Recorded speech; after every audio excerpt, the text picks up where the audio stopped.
Dzień dobry Państwu, Jacek Podgórski, lot nad Kaczym Gniazdem. Witam Państwa serdecznie. Dzisiaj jest 3 czerwca, dzień savoir-vivre. Nie wiem teraz to w kancelarii prezydenta, jakie tam zasady będą obowiązywały, jaki kodeks, czy ten stadionowy, czy savoir-vivre. To nie wiadomo, to się wszystko za 2 miesiące rozstrzygnie i jakoś tam się okaże. Będziemy widzieli, jakie normy i jakie zasady pan Karol w kancelarii prezydenta wprowadzi. Andrzej Rozenek jest z nami. Dzień dobry, witam cię serdecznie, Andrzeju. Cześć Jacku, witam Państwa. No, pewnie będzie to jakiś ciekawy savoir-vivre. Wiesz, każda grupa społeczna ma swoje jakieś zasady, zwyczaje, przyzwyczajenia. Będziemy to obserwować oczywiście w dużym napięciu, ale tak całkowicie to bym tutaj nie pogrążał Karola Nawrockiego, bo przecież wchodzi w miejsce człowieka, który też specjalnie nie grzeszył kindersztubą. Także mamy nisko ustawioną poprzeczkę. Zobaczymy, czy da się jeszcze obniżyć, czy też nie. Ja raczej bym tutaj stawiał na to, że poprzeczka zejdzie pod poziom dna, ale no wiesz. Czas pokaże. Zobaczymy, czas pokaże. Co tam, Jacku, w polityce od wczoraj? No właśnie, bo wzorce jakieś, proszę Państwa, już są. To znaczy, to co Andrzej powiedział przed chwilą, tak, że pan prezydent Duda już jakiś tam model wprowadził. Teraz pan Karol się do niego będzie dostosowywał albo go modernizował. Natomiast pan prezes Kaczyński też wczoraj zastosował stary wzorzec, taki klasyczny, stary swój wzorzec i tak połowa komentatorów się na to, ja nie wiem jak tak się nabiera, jakby nie zna, no historia ostatnich lat, bo wystarczy prześledzić, co pan prezes proponował w różnych wariantach i rozwiązaniach i czemu to służy. Bo pan prezes wczoraj, zanim jeszcze Donald Tusk wystąpił wieczorem o godzinie 8 i zakomunikował to, co zakomunikował, wypadł z pomysłem po prostu szalonym, po rozmowie oczywiście z panem Karolem, bo pan Karol był na ulicy Nowogrodzkiej, i zaproponował rozwiązanie pod tytułem rząd techniczny składający się z bezpartyjnych fachowców. No to taki dosyć fajny moment. Tak samo jak pan Karol, ja tylko przypominam, przecież też był kandydatem nie pisowskim, a obywatelskim, czyli pan prezes ma nas za lekko nierozgarniętych, bo jak będzie wyglądał ten techniczny rząd fachowców, to łatwo to sobie wyobrazić. No prezes chyba, Andrzeju, puszcza oko tak troszeczkę do części przynajmniej obozu rządowego, tej skupionej gdzieś tam w PSL-u, koalicji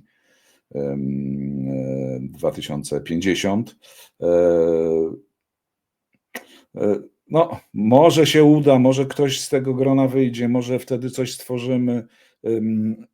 Ja nie wiem, ale to wydaje mi się taka inicjatywa, która szans powodzenia nie ma żadnych, ale próbować trzeba, tym bardziej, że już pan Wipler się tutaj odpalił i zaproponował jakieś rozwiązanie. No bo pan Wipler, ja tylko przypomnę, wczoraj zaproponował rozwiązanie z PSL-em, że przecież teraz w telewizji Republika to zaproponował, piłka jest przy nodze polityków Polskiego Stronnictwa Ludowego, bo największym przegranym tych wyborów jest Trzecia Droga i pan Kosiniak-Kamysz i jeżeli PSL chce przetrwać, mówił Wipler, to powinno wystawić swojego kandydata na premiera technicznego i poparlibyśmy taki rząd mniejszościowy, powiedział pan Wipler. Byśmy poparli taki rząd mniejszościowy.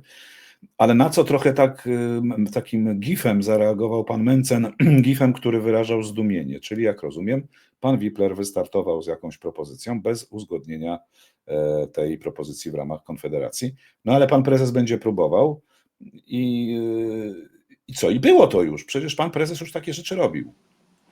Tak, poczekaj, bo tutaj dwa ważne wątki poruszyłeś. Po pierwsze, będzie trwało polowanie na PSL. Kaczyński, to nie wiem, które to już podejście do środowiska PSL-u Kaczyńskiego już nie zlicza, ale na pewno naste nie mniej. Tu chodzi o co? O to, że na czele PSL-u stoi Kosiniak-Kamysz, który z całą pewnością z PiS-em w żadne układy nie pójdzie. Z różnych przyczyn, no długo by tłumaczyć, droga życiowa i tak dalej. będą próbowali go usunąć ze stanowiska przewodniczącego PSL-u. Mówię oni, czyli no, niektórzy ludzie z PSL-u, oczywiście z podszeptu Kaczyńskiego, dając tutaj taką iluzję współtworzenia jakiegoś właśnie nowego rządu. Mam nadzieję, że to się nie uda. I mam nadzieję, że stronnicy Sawickiego, no bo to głównie Marek Sawicki jest taką twarzą tej zmiany w PSL-u, no nie mają takiej siły, żeby Kosiniaka-Kamysza z PSL-u usunąć. Tym bardziej, że naprawdę ostatnio Kosiniak-Kamysz zasługuje na pochwałę i na to, że na powiedzenie, że potrafił się w trudnej sytuacji bardzo dobrze odnaleźć i zachować. I myślę, że swoją cegiełkę do dobrego wyniku Rafała Trzaskowskiego dorzucił. Natomiast to jest jeden temat, tak? I tu trzeba uważnie obserwować nawet nie to, co się dzieje z poszczególnymi posłami PSL-u, tylko to, co się dzieje wewnątrz PSL-u. No i drugi temat, który poruszyłeś, to jest to, że moim zdaniem pan pod pokrywką w Konfederacji to nieźle wrze. Chłopaki się, zdaje się, postanowili pokłócić o to, kto jest ojcem sukcesu. No i oczywiście naturalnie Mencen ma powody do tego, żeby uważać, że to on jest ojcem sukcesu, ale zobacz, że i Wipler tutaj podskakuje, i Bosak. Każdy z nich trochę z innego powodu. Bosak nie chce utracić pozycji takiego lidera, który no, do tej pory był liderem, prawda? No jednak moim zdaniem już nie jest i musi się z tym pogodzić, że liderem jest Mencen. Wipler z kolei jest człowiekiem, który cały czas kombinuje i różne plany roztacza i wizję i chciałby pewnie, żeby właśnie Konfederacja już zaczęła silniejszą współpracę z PiS-em.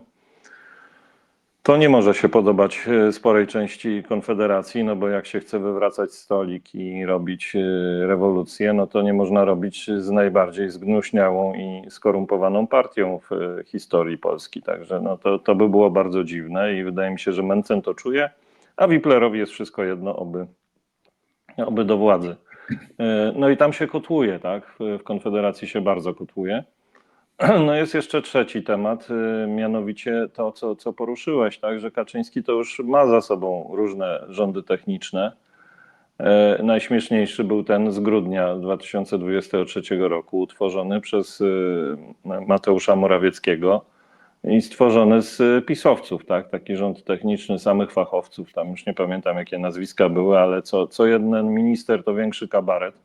Szefernaker był chyba minister spraw wewnętrznych. O, no proszę, tak. Oni, nie wiem, 2 tygodnie byli, tak, ministrami i potem pobrali oczywiście za to sowite odprawy i poszli sobie do domu. Także niech Kaczyński już nam nie opowiada tutaj o żadnych rządach technicznych, bo już się skompromitował w tym zakresie. A kto? No i przypomina mi się jeszcze Alwin jako minister transportu, Gajadur. Alwin Gajadur. Wiesz co, dzisiaj będę z nim w Super Expressie, o to przy okazji mogę Państwu zapowiedzieć. O godzinie 11 będziemy się zmierzać z panem Alwinem w Superaku. No właśnie, chyba ring polityczny. O doświadczenia rządu technicznego. Jak to wygląda taki fachowiec? Rząd fachowców i to już prezes, a jeszcze wcześniej prezes próbował, ja Państwu przypomnę, bo prezes w lutym 2013 na premiera technicznego wysunął pana Piotra Glińskiego. No Sejm oczywiście ten wniosek w 2013 w marcu odrzucił, ale wtedy jak przedstawiał pana Glińskiego, że to jest niezależny ekspert, socjolog i stanie na czele całkowicie apolitycznego rządu fachowców. Potem ten numer powtórzył w 2014 w czerwcu i lipcu i identyczna była sytuacja, no bo on jest fachowcem niezależnym i zakończy partyjne podziały i wojnę polsko-polską. No po prostu prezes myśli, że to już nikt niczego nie pamięta. Jak prezes mówi, że chce rząd fachowców, to znaczy, że PiS chce wrócić do władzy. No po prostu i najzwyczajniej to będą wszyscy fachowcy z legitymacją PiS-u. No jacy to byli fachowcy, to 8 lat ich rządów to pokazało, natomiast no, niektórym zdaje się... Ale poczekaj Jacku, bo myśmy tak przeskoczyli nad panem Alwinem, jakby cała Polska wiedziała, kim jest ten jegomość. Może warto tę sylwetkę trochę przybliżyć. No pan Alwin był pisowiec. Tak, szef Głównego Inspektoratu Transportu Drogowego. No tylko, że tam wokół niego się mnóstwo rzeczy kręciło i na nim wiele spraw niewyjaśnionych do końca ciążyło. Natomiast żadna z tych spraw no, na razie nie znalazła finału swojego sądowo-prokuratorskiego, zdaje się. Tam tych zawiadomień jest ileś. Potem pan Alvin był krótko tym ministrem dwutygodniowym, a potem był doradcą pana prezydenta Dudy. Jest chyba nadal tym doradcą, tak mi się wydaje. Ciekawe, w jakim zakresie mu doradzał, no bo zdaje się, że kadencja właśnie mu się kończy. No dobrze, Tak. będę przepytywał pana Alwina, jak tam u niego samopoczucie i tak dalej. Ale już Przepraszam widać, za Franka, ale on ma dzisiaj jakiś przypływ miłości. ale Andrzeju, właśnie, to jest kot czuje, co się dzieje. Ale widać, że ta narracja będzie wprowadzona. Ona już jest wprowadzana i ja założę się, że pan Alvin pewnie będzie też tym wątkiem jechał, bo tutaj już posłowie PiS-u wczoraj nawet pisali, że to są dwie wizje Polski. Rozum i histeria. To poseł Łukaszewicz z PiS-u, że Kaczyński proponuje rząd techniczny, by uspokoić sytuację i zakończyć wojnę polsko-polską, czyli to samo, co w 2014 opowiadał to jest identyczne.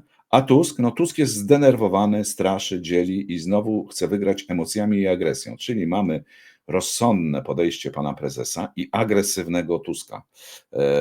Beata Szydło. Rząd Tuska prowadzi Polskę w bardzo złym kierunku i Polacy to widzą. Wynik wyborów prezydenckich wytworzył nową dynamikę. Czas na zdecydowane i odważne działania. Prezes PiS Jarosław Kaczyński zaproponował innym środowiskom politycznym utworzenie rządu technicznego w celu zapewnienia Polsce stabilizacji i szansy rozwoju. To dobra propozycja, oby została przyjęta. No i tu będziemy mieli tego typu banialuki opowiadane, jak to... Tylko zaraz, no momencik. Ten rząd ma mandat społeczny do tego, żeby rządzić. W 2023 roku Polacy tak zadecydowali w wyborach. I oczywiście mandat prezydenta Rzeczpospolitej też jest bardzo silny, być może nawet silniejszy, ale tamtego mandatu nic nie przekreśliło. To są inne wybory na inne stanowisko i rząd wybrany w 2023 roku ma prawo funkcjonować do końca kadencji, bo tak Polacy zadecydowali w tych wyborach, przypomnijmy, w których frekwencja była wyższa niż w wyborach prezydenckich. Więc ten mandat też jest bardzo, bardzo silny. Co do intencji, bo tutaj mówimy o intencjach, tak, że tu rozsądek po stronie pana prezesa i on z powodu takiej troski o Polskę, tak, i o polskie rodziny oczywiście. To chciałem ci powiedzieć, Jacku, że to prawda. Panu prezesowi po prostu strach zajrzał w oczy i szczególnie jego kompanom, no bo wczorajsze takie krótkie orędzie Donalda Tuska nie oznacza nic innego, tylko gwałtowne przyspieszenie rozliczeń. I oni teraz wiedzą, że teraz już się nikt nie zatrzyma, tak? Nie ma powodu czekać, nie ma na co czekać, po prostu pójdą rozliczenia. Zaraz do tego orędzia przejdziemy. I to jest reakcja na to, tak? Reakcja na to, że prawdopodobnie ten rząd będzie się teraz zabierał po kolei za wszystkich malwersantów, złodziei z PiS-u i sztuka po sztuce eliminował z życia publicznego, wsadzając do więzienia. To jest na to odpowiedź. Strach zajrzał w oczy.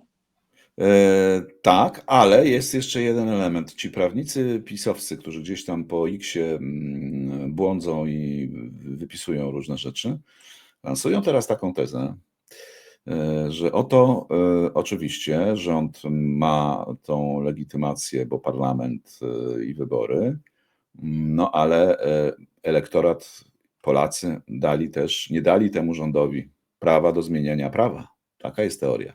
Bo przecież wybrali prezydenta, który jest strażnikiem prawa i który złe rozwiązania prawne będzie blokował. I to też Polacy, ci sami Polacy, nie jacyś... No dobrze, no to będzie blokował. No dali rzeczywiście takie prawo, bo prezydent ma prawo weta. Ale przypominam, że to w wyborach ten prezydent wygrał 1%, 1 punktem procentowym. Także tutaj ten mandat do tego, żeby wetować, nie jest taki silny, bo 49% głosujących raczej było za tym, żeby prezydent współpracował ściśle z rządem. A trudno założyć, że pozostałe 51% było za tym, żeby prezydent w ogóle z rządem nie współpracował. Myślę, że część co najmniej z tych wyborców liczy na jakąś współpracę z rządem. Także to jest takie bajanie, tak? Jarosław Kaczyński słynie z tego, że sobie opowiada takie rzeczy i potem ludzie przyjmują to bezkrytycznie jako prawdę, bo prezes to powiedział. Mhm. Prezes, proszę Państwa, słynie z tego, że wytwarza alternatywną rzeczywistość. Jego pomysł na politykę, mówię o tym, będę uparcie mówił, to jest odwracanie rzeczywistości o 180 stopni. Białe ma być czarne, czarne ma być białe, dobre ma być złe, złe ma być dobre i tak dalej. I to jest jego pomysł. Więc jeżeli on mówi, że coś trzeba zrobić, to na pewno tego zrobić nie należy. No, ale okazuje się, że czas mija, pomysł prosty, a popatrz jaki skuteczny. E, Donald Tusk wczoraj zapowiedział kilka rzeczy.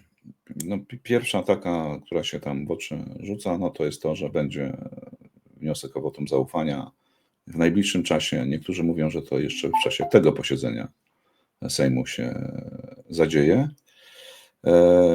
No, chodzi o to, żeby, jak sam premier powiedział, wszyscy zobaczyli w kraju i także za granicą, że ten rząd nie odstawia nogi, że jest gotowy na kontynuację swojej misji bez względu na sytuację.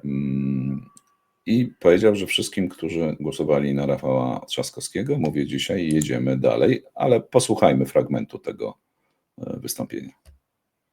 Chcę Wam wszystkim dzisiaj zadeklarować, że nie zatrzymam się ani na chwilę jako premier polskiego rządu w swojej pracy i w naszej wspólnej walce o Polskę, jaką wymarzyliśmy sobie u progu niepodległości. Wolną, suwerenną, bezpieczną i dostatnią. Wybory prezydenckie niczego tu nie zmieniły i nie zmienią. W zgodzie z konstytucją i własnym sumieniem będziemy współpracować z nowym prezydentem wszędzie tam, gdzie to konieczne i możliwe. Mam świadomość, że może być trudniej niż wielu z Was sądziło, idąc wczoraj głosować. Ale nie zmienia to w najmniejszym stopniu mojej determinacji i woli działania w obronie tego wszystkiego, w co wspólnie wierzymy. Plan awaryjny zakładający trudną kohabitację jest przygotowany. Trudno z góry zakładać, jaka będzie postawa nowego prezydenta. Gdyby wykazał chęć współpracy, będzie to pozytywne zaskoczenie, na które odpowiemy z pełną otwartością. Jeśli nie, nie ma już na co czekać. No i potem premier mówił, że ruszają z robotą, że tutaj czasu już nie ma, że trzeba wiele rzeczy zrobić, poczynając od spraw międzynarodowych, budową potężnej armii, silnej gospodarki, repolonizacja przemysłu, bezpieczeństwo socjalne, usługi państwa, aż do rozliczeń i walki z przestępczością. I tu się pojawia, Andrzeju, to, o czym mówiłeś, czyli ta kwestia rozliczeń. No tak, ale mam nadzieję, że też jest jakiś plan polityczny, który za tym się kryje, bo moim zdaniem pora już porozmawiać na poważnie na temat kształtu sceny politycznej. No, Polska 2050 przeżywa poważny kryzys. I ja nie wiem, czy nie byłoby rozsądnie, gdyby po prostu stała się częścią koalicji obywatelskiej. Różnice programowe są tak małe, że bez problemu się zmieszczą w ramach tego, co Koalicja Obywatelska głosi. No PSL w ten sposób być może odzyska trochę tej dawnej swojej tożsamości i będzie mógł bardziej intensywnie walczyć o środowisko rolników, farmerów, ale też ludzi, którzy po prostu mieszkają na wsi, są nauczycielami, nie wiem, urzędnikami i tak dalej. No, nie mam pomysłu na lewicę, może Joanna Senyszyn ma to wkrótce się chyba okaże. No ale tę scenę polityczną po naszej demokratycznej stronie należałoby po prostu uporządkować. Adrian Zandberg z partią Razem niech już idzie na tamtą stronę, tak? Niech już jasno się określi, że jest po stronie razem z Pauliną Matysiak, tam gdzie jest Horała, czyli w PiS-ie i wtedy mamy spokój, tak? I mniej więcej wiemy, jak to wygląda. Jest jakaś lewica pod jakimś sensownym przywództwem.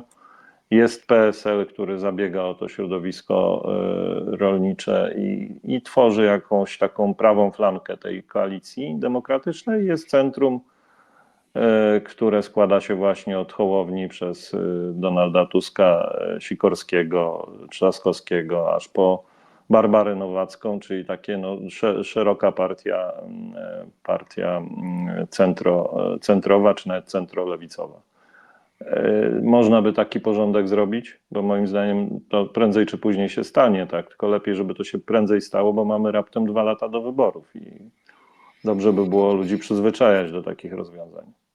Gdzieś tam w sieci oczywiście pojawiają się, Andrzeju, pomysły, że najlepszym rozwiązaniem byłoby tworzenie jakiegoś nowego bytu, w oderwaniu trochę od Koalicji Obywatelskiej, ale to są takie no, szkolne rozważania, bo taki projekt jest dzisiaj z miliona powodów nierealny i Nie, no w technicznie takiej niemożliwy. sytuacji, wiesz, w której się przegrywa wybory, to raczej naturalną reakcją jest próba konsolidacji środowiska, a nie rozbijania.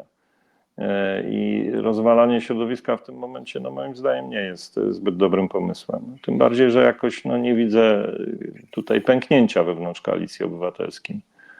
Pęknięcia są, ale u naszych koalicjantów, no szczególnie Lewica jest rozdrobniona niesamowicie. I tutaj masz i Zandberga, i Senyszyn, i Czarzastego, i jeszcze masz pozostałych, którzy na razie jeszcze się nie uaktywnili, czyli Witkowski, Unia Pracy i PPS gdzieś się tam jeszcze pojawia. No jest tego drobiazgu. I może warto by było, żeby Joanna Senyszyn, jak tak już się pokazało, jaka ta matka narodu, to chociaż stała się matką lewicy. No, zobaczymy jak to będzie. Będzie nowe logo, korale w logo. Zresztą te korale w logo panowej partii lewicowej to byłby naprawdę dobry pomysł. Proszę Państwa, teraz Dobrze, że korale, a nie ziemniaki. O, tak, ale widziałem widziałeś te memy z ziemniakami, jak tutaj jedna posłanka zamiast korali ma ziemniaki, taki sznurek ma tu na szyi. Bardzo ciekawy mem. Wczoraj mówiliśmy, że ma to związek wyborczy, była za mną Krynica Morska, bo ponad 88% zdaje się tam, taka frekwencja była rekordowa w skali kraju. Dzisiaj jest zagadka niezwykle trudna, bo podejrzewam, że nikt nie zgadnie, bo to jest jezioro. Ale gdzie jest to jezioro? I tu będzie ogromne zaskoczenie, a zagadka zostanie rozwiązana jutro, nie dzisiaj. Przypominamy Państwu przy okazji o subskrypcji, o komentarzach i bardzo ważne, wczorajszy odcinek, rekordowy, jeżeli chodzi o komentarze, ponad 1000 komentarzy pod odcinkiem. No, rozumiemy, dlaczego każdy z Państwa ma swoje przemyślenia na temat tego, co się stało i dlaczego to się stało. Bardzo, bardzo dziękujemy za wszystkie wpisy. Także za te, które no, tam trochę obraźliwych było, ale już dobrze.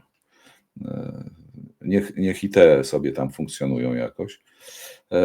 Prosimy o subskrypcję bardzo, bo odbywa się jakiś remanent, jeżeli chodzi o subskrypcję w YouTubie. W związku z tym to nam tak spada, rośnie.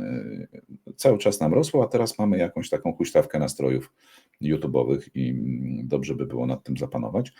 I teraz w ramach tego przerywnika, Andrzeju, jeszcze nie wiem, czy widziałeś, bo już pojawiają się pierwsze dowcipy z panem Karolem, w sensie już takim, jak to będzie prezydentem. I są takie trochę à la Suchar, ale są też takie, które mi się bardzo podobają. To teraz będzie najpierw Suchar. Suchar jest taki, że do baru wchodzi Alfons Kłamca, złodziej, ćpun i kibol, a kelner na to: dzień dobry, panie prezydencie. To jest pierwszy dowcip.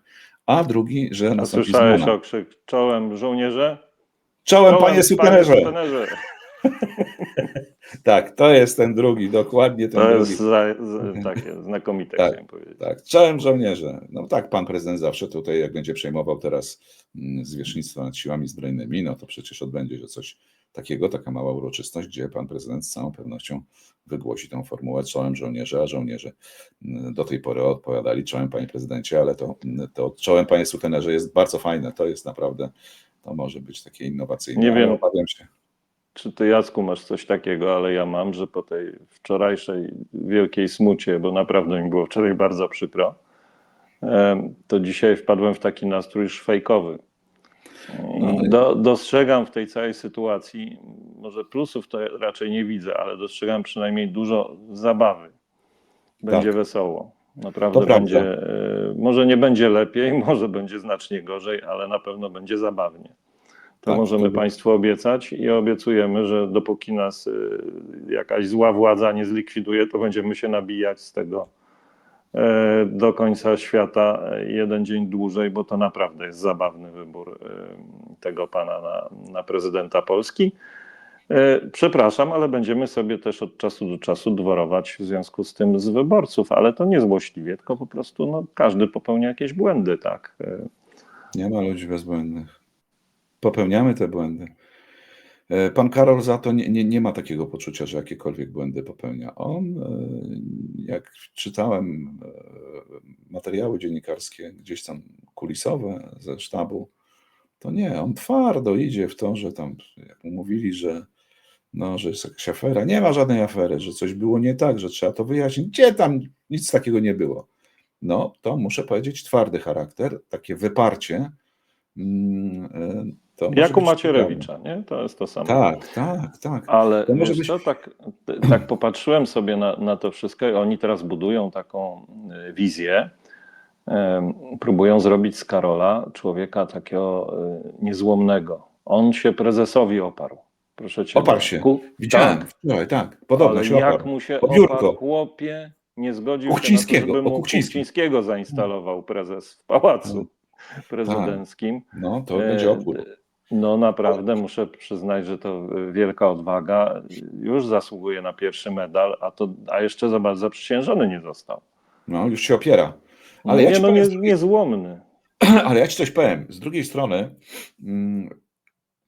ja tutaj tak jednoznaczny bym nie był, bo jak na szali położymy zobowiązania pana prezesa IPN-u jeszcze wobec środowisk kibiców, wobec środowisk tych Olgierdów, śledzi i tych różnych innych patusów, wobec tam, nie wiem, tych środowisk, co to mieszkania hurtem przejmowały, a zobowiązania wobec pana Kaczyńskiego. Jakie on ma tam teraz zobowiązania wobec pana Kaczyńskiego? Co pan Kaczyński mu tam tego, przepraszam za wrażenie. Pan Kaczyński musi teraz ustalić, Andrzeju, on z wielkim B powinien ustalać, czy jest miejsce dla Kuchcińskiego, a nie Masz rację. Masz rację, wiesz co, i moim zdaniem dziennikarze, poza tym, że zrobili dobrą robotę dla nas, w sensie dla wyborców, tak, pokazując prawdziwe oblicze tego kandydata Kaczyńskiego, to na dodatek zrobili jemu przysługę. Słuchaj, on teraz jest znacznie spokojniejszy niż byłby, gdyby te wszystkie afery nie wyszły na jaw. No, Tak. parę z tych rzeczy z jego życiorysu kompromitujących, ujawnionych przestało być kompromatem. To już nie jest materiał do szantażu. No co ktoś pójdzie do niego i powie: ej, podpisz mi tutaj szybko jakąś nominację, bo jak nie, to ujawnię, że byłeś tym alfem w Grandzie. No, to się roześmieje. Mówi, już cała Polska wie przecież, co ty mi tutaj. Tak, co to za news? Zdjęcia z apartamentu miłości? A co to obchodzi? Cała Polska wie. No, rozumiesz, to jest w pewien sposób, tak, karta została wyczyszczona, o ile wszystko zostało ujawnione. No my tego nie wiemy. Niepokoi mnie w tym kontekście to, co tak uporczywie powtarzał pan profesor Dudek, który zna więcej chyba szczegółów z życia Karola Nawrockiego i cały czas uparcie powtarzał, że jeszcze najgorszych rzeczy nie wiemy. No i to jest jedyny niepokój, który w tej całej mojej tutaj filozofii oczyszczania Karola się pojawił i mam nadzieję, że tego też się szybko dowiemy, tych pozostałych szczegółów i wtedy już spokój, już nikt nie będzie nam szantażował naszego Karola Alfonsa I, tylko po prostu będzie sobie spokojnie tam w Pałacu Prezydenckim robił, co tam mu się żywnie podoba. Tak. Nie przesądzajmy, bo może coś mądrego zrobi, nie? Może. Tym bardziej, że wczoraj napisał wpis poczynił na X-ie. Dziękuję wyborcom, rodzinie, wszystkim. Mówię, szukam takich programowych jakichś rozwiązań, może coś nam powie, co on będzie robił, ale to za chwilę. A czy zaczął od tego, że dziękuję prezesowi Kaczyńskiemu? No nie, właśnie nie wymienił, w tym nic nie wymienił. I to jest właśnie ten przejaw tej niezależności też. Chcemy żyć w bezpiecznym, silnym gospodarczo kraju. Wszyscy chcą. Który dba o najsłabszych. Okej. Państwie, które się liczy w relacjach międzynarodowych, europejskich i transatlantyckich. Wszystko jest na poziomie chcieństwa. Wszyscy chcą, tylko problem pojawia się wtedy, kiedy się zada pytanie jak. Państwie dbającym o swoją wielowiekową tradycję oraz szanującym historię. Dam z siebie wszystko, by sprostać Państwa oczekiwaniom. Możecie być pewni, że jako głowa państwa nie odpuszczę żadnej z ważnych dla Polski i Polaków spraw. Ja rozumiem, że zacznie od tych reparacji, będzie teraz pojedzie i tam będzie żądał, ale właśnie, Andrzej. Nie, przepraszam cię bardzo. Jakie reparacje? Ja chcę, żeby najpierw prąd o 30% A to będzie, on będzie tak tani, przejdziemy za chwilę, bo proszę Państwa, w sieci się pojawił cały spis tych jego obietnic, to w ogóle jest śmieszne, ale tutaj a propos reparacji, Podobno nie obejmą te reparacje członków Alternative für Deutschland. Taka chodzi wersja już po mieście. Bo Alternative für Deutschland oczywiście złożyło życzenia Karolowi z okazji go tam Geburtstag, nie Geburtstag, tylko że tam wybór go na tego prezydenta, to Alternatywę go bardzo herzlich willkommen, rozumiesz? I tutaj to jest ciekawostka, proszę Państwa, przyrodnicza. Kto tutaj, jak to mówił Mencen, najbardziej propolska partia w Niemczech, to jest ten Alternative für Deutschland. No to jeszcze się tu zdziwimy, będzie śmieszniej. To takie zaczyna się na razie. To są na razie takie lekkie... Bo jest najbardziej propolska, bo ona kocha Polskę, a konkretnie polskie ziemie zachodnie. O bardzo. Oni to jakby mogli, to by nas uściskali, wycisnęli i co by się tam dało. Ale właśnie, i wracając jeszcze, Andrzeju, bo się pojawiły wpisy Ośrodka Monitorowania Zachowań Rasistowskich, że bez względu na sytuację i bez względu na to, że pan Karol prezydentem został, że ośrodek dysponuje ekspertyzą prawną, z której jasno wynika, że prokuratura może dalej prowadzić sprawy dotyczące czynów, jakich dopuścił się w przeszłości pan Karol Nawrocki, ale nie może mu postawić zarzutów i przesłać do sądu aktu oskarżenia tak długo, jak długo pełni funkcję prezydenta. Jednak po zakończeniu kadencji prokurator będzie mógł postawić Nawrockiego przed sądem, ale to ten szczegół i ten zapis i ta blokada nie dotyczy już małżonki pana prezydenta przyszłego elekta, gdyż pani Marta, jak Państwo pamiętacie, w procederze przejmowania kawalerki współuczestniczyła. W związku z tym, jeżeli tam prokuratura dojdzie do wniosku, że było coś nie halo, to spokojnie można pani Marcie, w ramach tamtych tutaj działań i tego zarzuty postawić ją przed sądem, jeżeli dojdzie prokuratura do takiego. Czyli Karolowi by przedawnienie zostałoby wstrzymane, tak? Tak, bo jest przerwany bieg przedawnienia, tak. A Martę można od razu tam sprawdzać i ewentualnie przesłuchiwać, a być może nawet jakieś zarzuty postawić, jeżeli oczywiście niezależna prokuratura cokolwiek znajdzie. Tak, i tutaj są dwie sprawy, jak informuje ośrodek. Sprawa wyłudzenia mieszkania od pana Jerzego i druga sprawa to jest rozpowszechnianie treści rasistowskich w trakcie kampanii. Więc tak, patrzmy, przyglądajmy się, bo to ciekawa, tak z punktu widzenia prawnego oczywiście i takiego, taka sprawa dla specjalistów może, bo ja oczywiście już widzę tego dzielnego prokuratora, który prowadzi tą sprawę przeciwko panu Nawrockiemu i czeka te 5 lat i w ogóle tak, tu się władza jak się by nie zmieniła, no to może, ale bezrobocie, kolonia karna i kopanie ziemniaków prawdopodobnie to by go czekało, jakby PiS wrócił i to każdy oczywiście siedzi i mówi, no co ja się będę tam, w imię czego, co ja mam się szarpać? Życie jest ważniejsze, to co tu i teraz, tak to może wyglądać. W sieci pojawiła się taka rozpiska wszystkich obietnic pana Karola i tu Andrzej zaczął od tej najważniejszej, czyli te 1/3 prąd ma być tańszy i to nawet chyba w ciągu 100 dni, jak on tam ten urząd przejmie, no to liczyłem już tak, że to końcówka listopada, czyli no już dobra, dajmy mu tam jeszcze parę tygodni, no to na święta już powinniśmy mieć prąd o 1/3 tańszy. Mówi się w sieci, że ten prąd będzie taki tani, że będziemy go jeść na śniadanie, bo Karol tak obiecał, że to tak szybko załatwi i w ogóle będzie pięknie. Likwidację podatku Belki powiedział, że zrobi. Obniży VAT z 23 na 22. 0% PIT-u dla rodzin z 2 dzieci. 1 przelew PIT, ZUS i zdrowotne razem dla przedsiębiorców. Referendum w sprawie sądów. No szczególnie mnie to kręci, jak on to wprowadzi, ten VAT bez rządu, ten PIT zerowy, jak zlikwiduje podatek. W ogóle poopowiadał, proszę Państwa, ludziom w trakcie kampanii banialuki, jakieś bzdury. Bez rządu to co może wprowadzić? No, co on se może wprowadzić bez rządu i bez większości w Sejmie? No, to ewentualnie może usiąść w karty, zagrać z Szefernakerem, jako 4. wziąć tego wielkiego śledzia, wypuścić, który tam siedzi, śledziu, czy ten Olgierd chyba siedzi. Wszyscy koledzy w więzieniu, no to jest dopiero. A tu się chciałoby w karty pograć, na przykład takiego pokera. Nie ma 4. No to się ułaskawi. Taką mam koncepcję. Odrzucić Zielony Ład, no przecież też odrzuci, też nie wiem jak, ale odrzuci. Więcej pieniędzy na wojsko, 0 nielegalnych migrantów. No tak jakby oni ciągle, Paryzes też wczoraj straszył, że jacyś nielegalni migranci się zjeżdżają się. Oni w jakiś świat budują alternatywny. Nikt nie widział, ludzie do nas, proszę Państwa, nikt z Państwa nie pisze do nas, że już Odrę forsują, nic, nie ma forsowania Odry. No i trzeba pamiętać, co podpisał Mencerowi jeszcze. Przecież on tam popodpisywał, no Ukraina z NATO, tam nie, żadne NATO, żadnych nowych podatków. No. Nowe podatki wprowadza prezydent. No prezydent oczywiście może wetować, tak, no to czyli może zablokować, ale wprowadzić nowy podatek. Dobra, Zielony Ład będzie wypowiadał. Wszyscy to tłumaczyli po 15 razy, że nie ma takiej możliwości, nie ma takiej opcji. Że Zielony Ład to nie jest jeden dokument, tylko to jest pakiet, to są zobowiązania międzynarodowe podpisane przez pana Morawieckiego, a nie przez Tuska. Więc niech on tam się z nim ustala już teraz, to tego się nie da po prostu, nie ma takiej mocy prawnej. No. A ludzie dalej swoje, że Zielony Ład wypowie.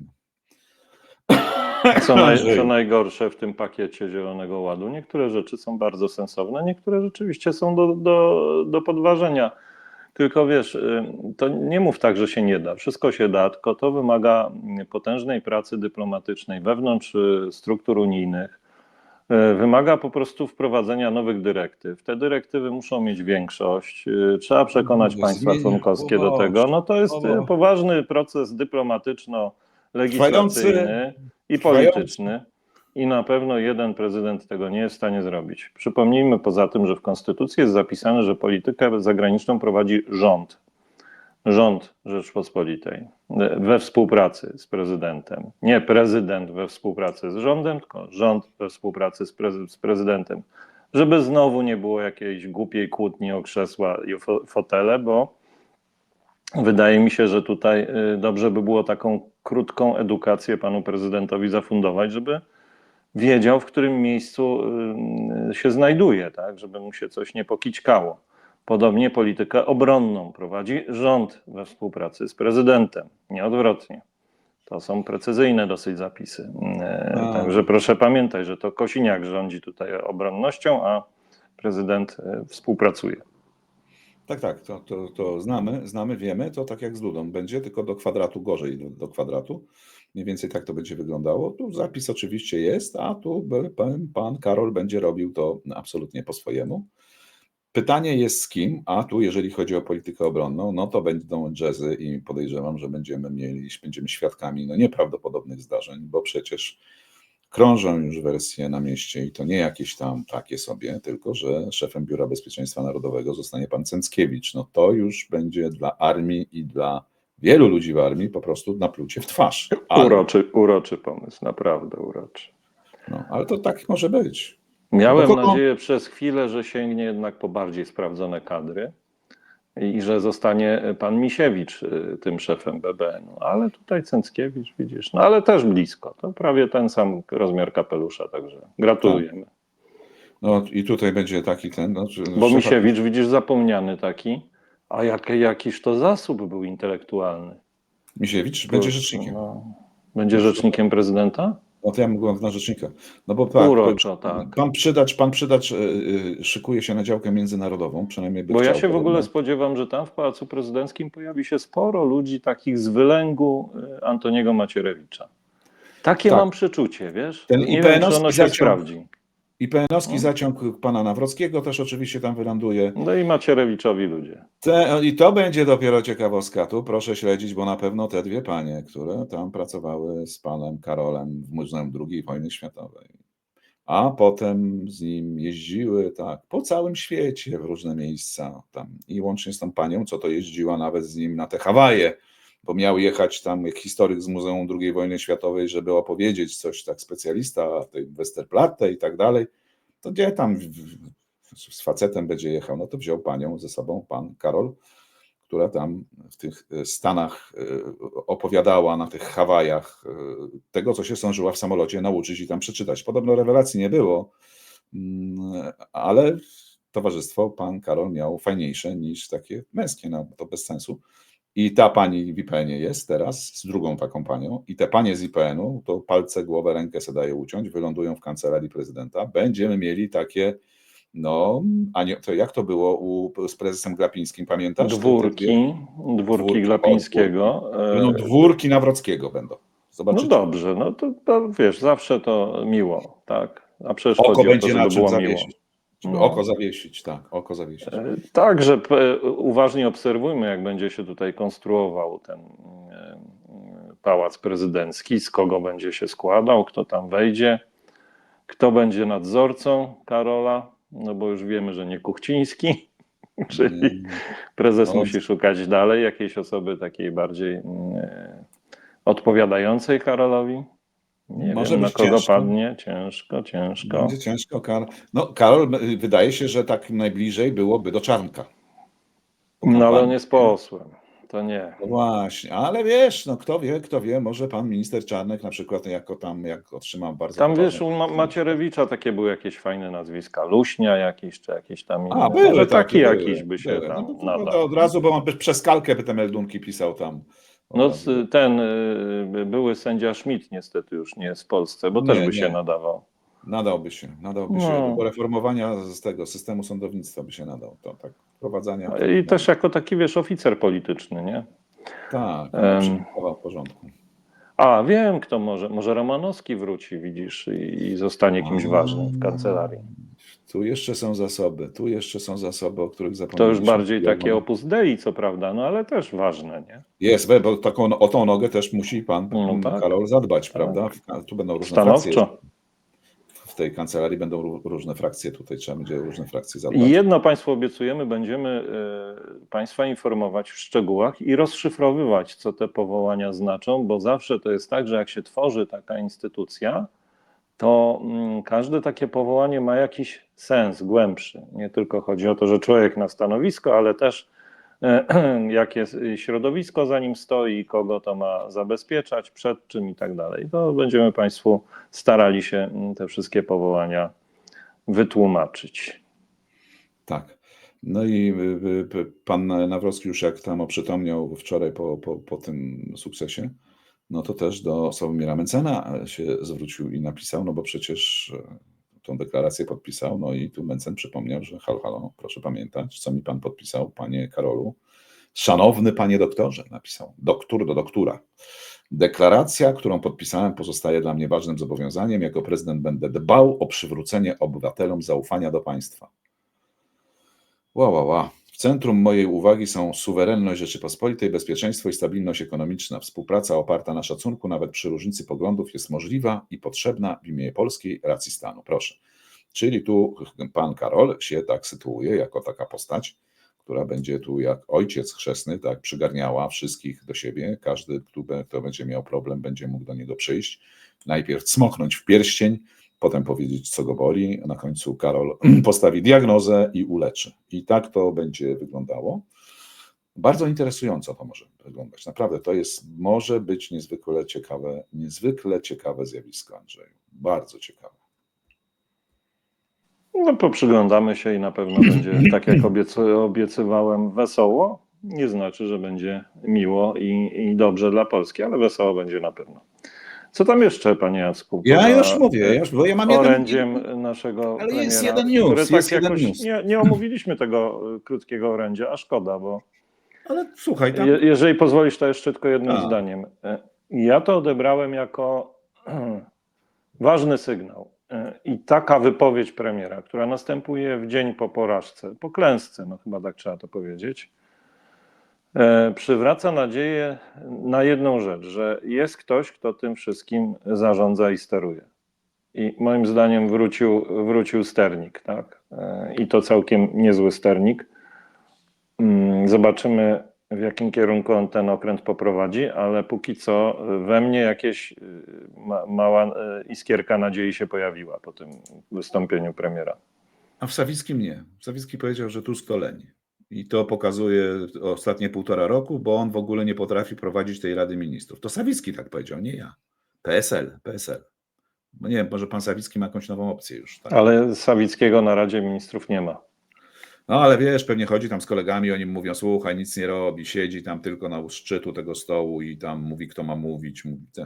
To nie, ale robota, to wiesz, jakby w pole poszedł, ziemniaków ukopał, to jest robota, siedzi, kombinuje, to nie jest robota. Co? Może o Nie ziemniakach spocił się, to nie spocił się. mówmy.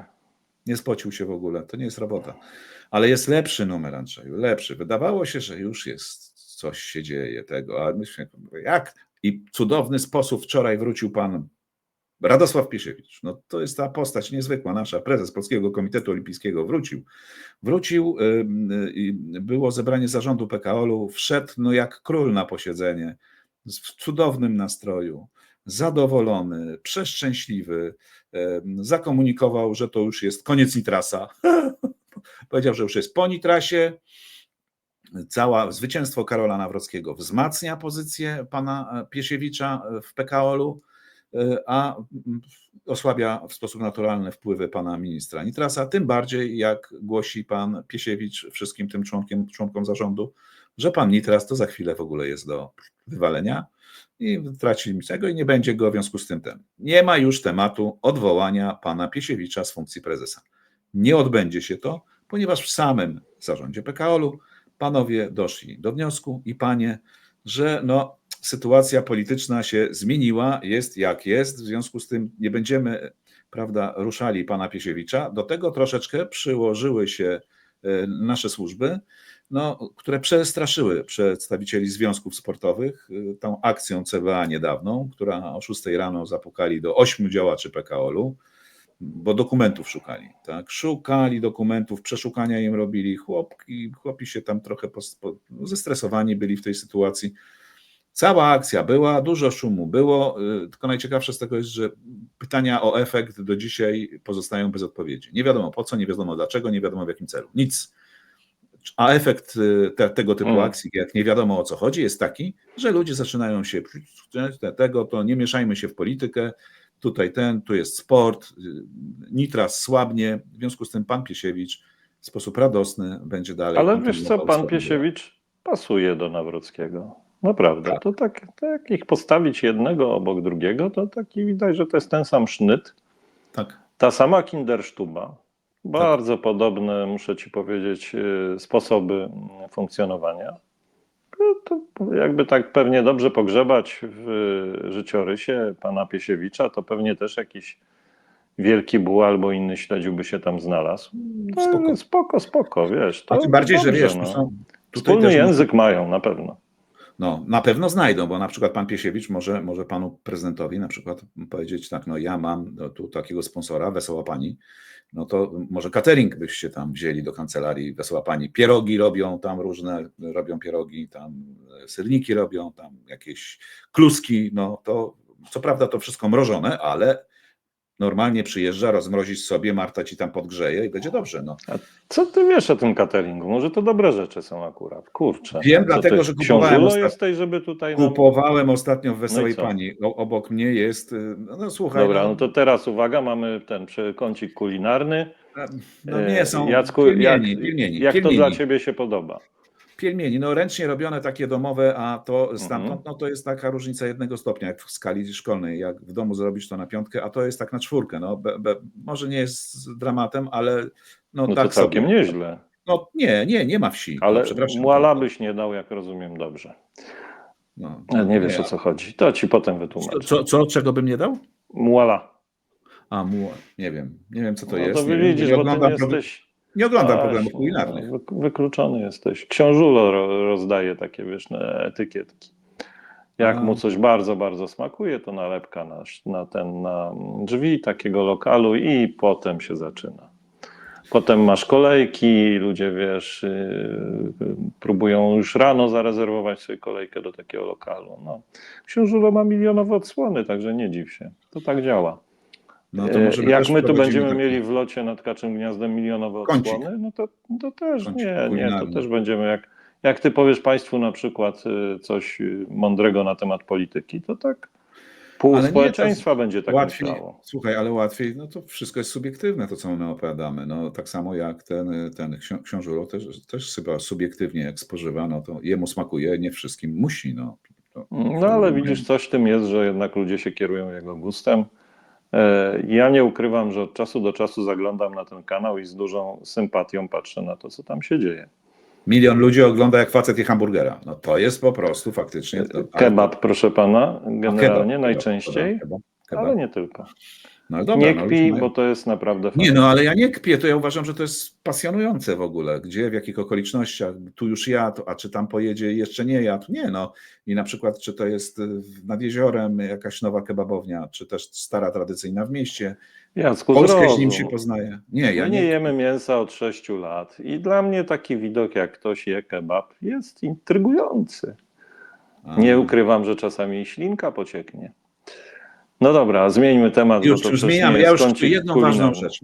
Muszę, bo zapomnę o tym. Muszę. No bo się oczywiście niektórzy obruszyli. Ataki na pana Adriana. No w ogóle, że pan Adrian i w ogóle, że ten elektorat jego, to oni tak wszyscy tam po prostu ze zmusu poszli na tego, głosować na tego Trzaskowskiego, co niektórzy, co to na Zandberga głosowali, bo to on po prostu no, zmusł, aż po prostu odwracało ich. No właściwie to jakby ich nie odwracało, to mogliby tak za bardzo, to jakby Karol był troszkę tak, jakby to powiedzieć, no jakby tam, no zamiast na przykład z tych wszystkich afer, gdyby to bez tej kawalerki, te pozostałe tam te panienki w grandzie, tam te kibolskie ustawki, no to już dobra, no ale na przykład no przeważył to mieszkanie, to wtedy no zmusu już na tego Trzaskowskiego zagłosują. No to ja dokonałem wczoraj takiej pewnej analizy, pozbierałem dane, jak to wyglądało, proszę Państwa, ilu mniej więcej oczywiście procentowo, zgodnie z badaniami Ipsosu, wyborców i Zandberga, i Hołowni, i pani Biejat poszło do drugiej tury, a ilu nie poszło.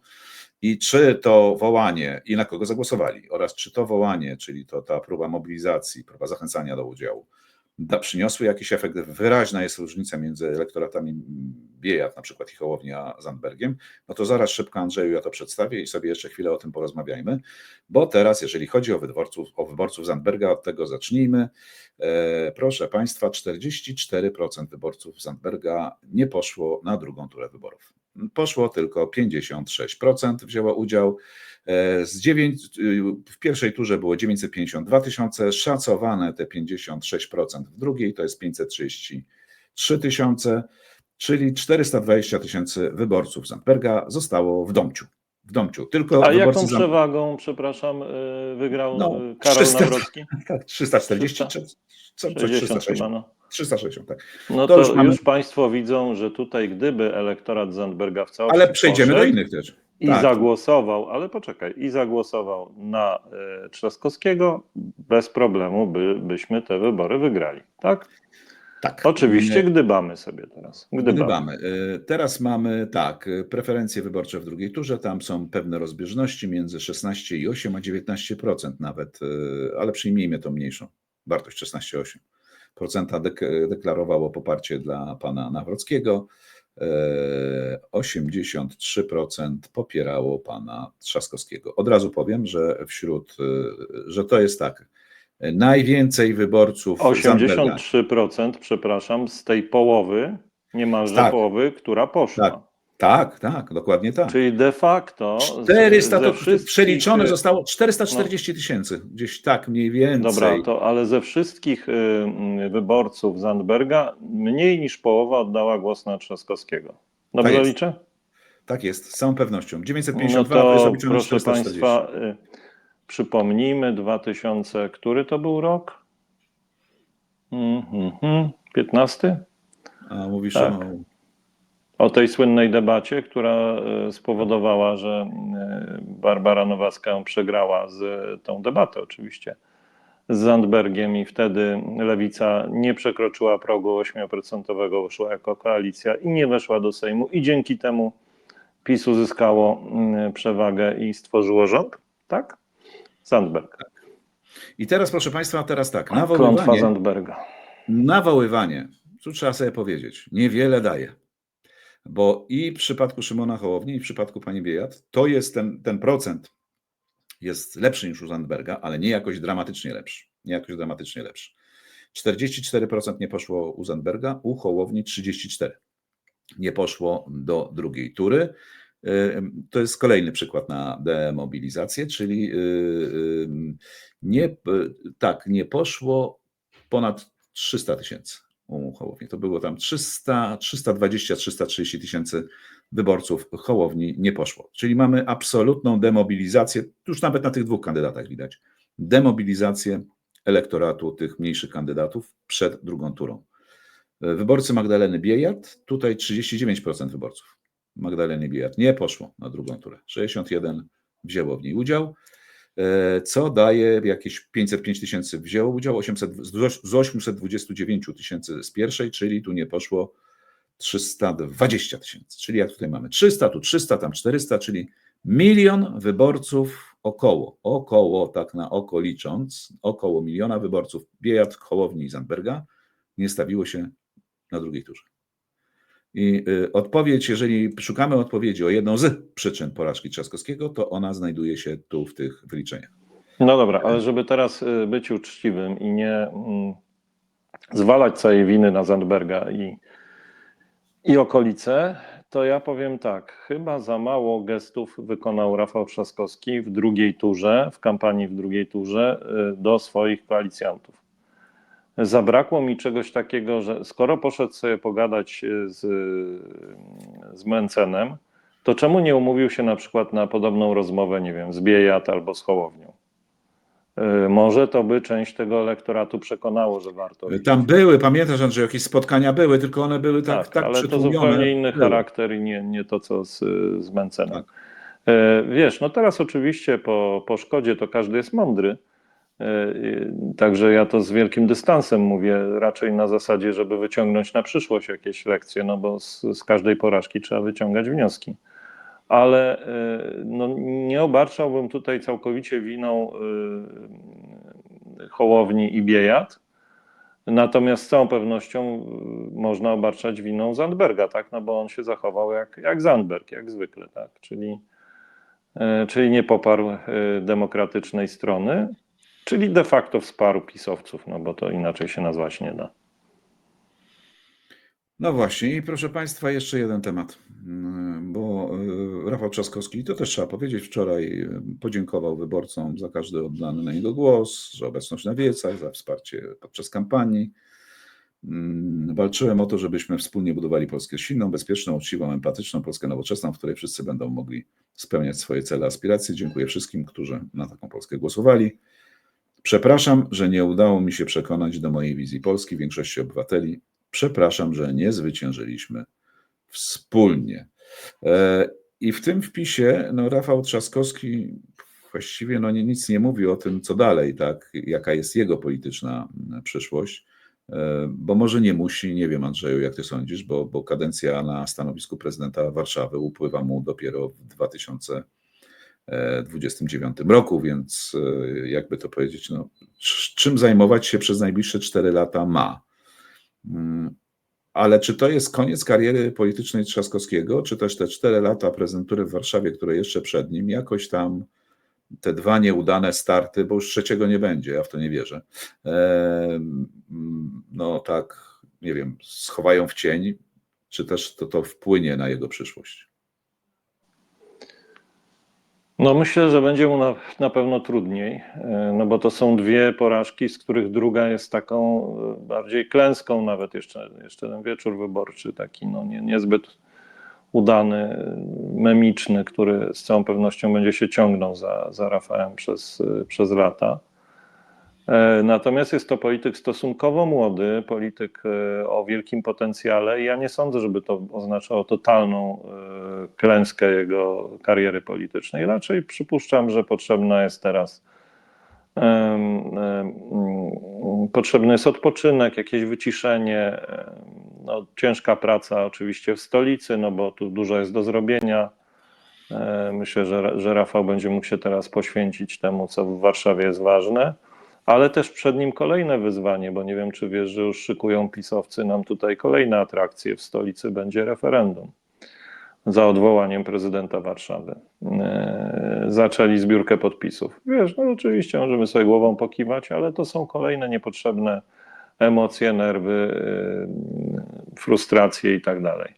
Także pisowcy robią wszystko, żeby ten kraj podzielić i żeby jeszcze te rowy pogłębić i żeby było jeszcze gorzej. Tak jak słusznie tutaj gestem pokazać, to daremna jest oczywiście inicjatywa, ale będą się starać.